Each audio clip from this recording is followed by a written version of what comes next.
за финала на Хоки. Знаех, че имам много големи шансове за медал.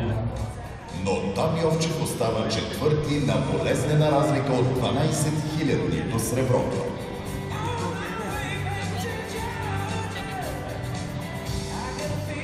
Шампион на хълки става италианецът Юрий Кеки, а сребърният медал е поделен на две между Силвестър Чолани, Унгария, и Дан Буринка, Румъния.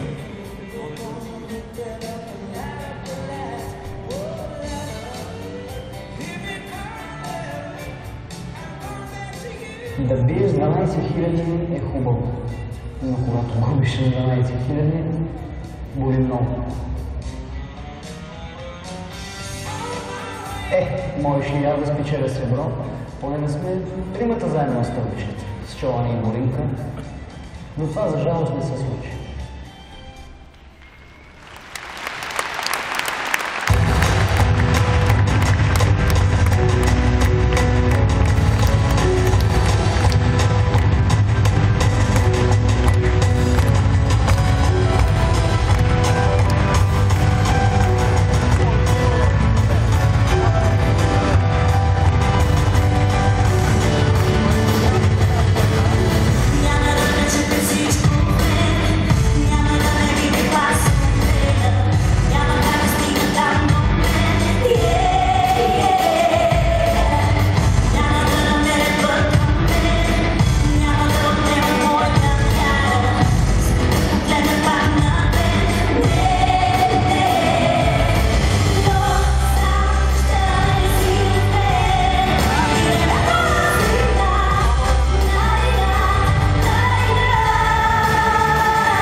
След игрите в Атланта Йордан Йовчев, Красимир Кунев и Иван Иванов остават в Съединените щати.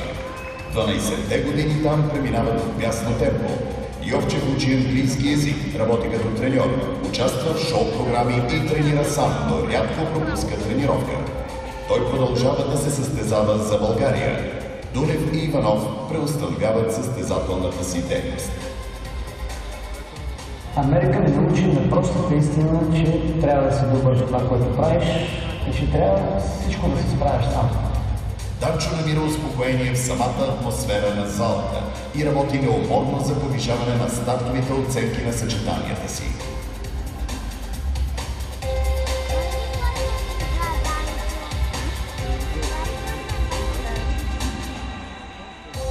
А когато мисля да събереше много, излизах пред залата, затварях очи и си правих 15-минутни екскурзии в Пловдив. Междувременно Йовчев вече се очертал като лидер на българския отбор, който се готви за следващото световно първенство в Китай. Да, предлагали са ми да се състезавам за САЩ, но някак си не може да кажа да. Не искам.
Българите се нареждат на 12-то място и за пореден път печелят олимпийска виза. Йовчев играе много силно и оглавява класирането за индивидуалния многобой.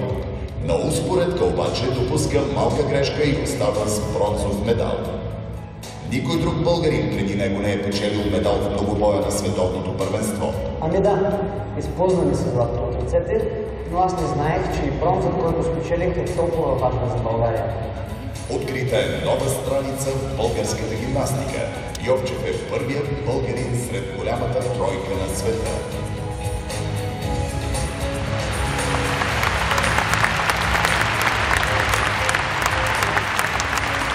Аз не съм по статистиките и наистина не знаех. Само беше малко яд, че не се изиграха спортите както трябва. Постижението на Йовчев изумява спортните специалисти по целия свят. Да, многобоя е истинския показател за класата на един гимнастик. Много качества са необходими, за това и двойно повече работа.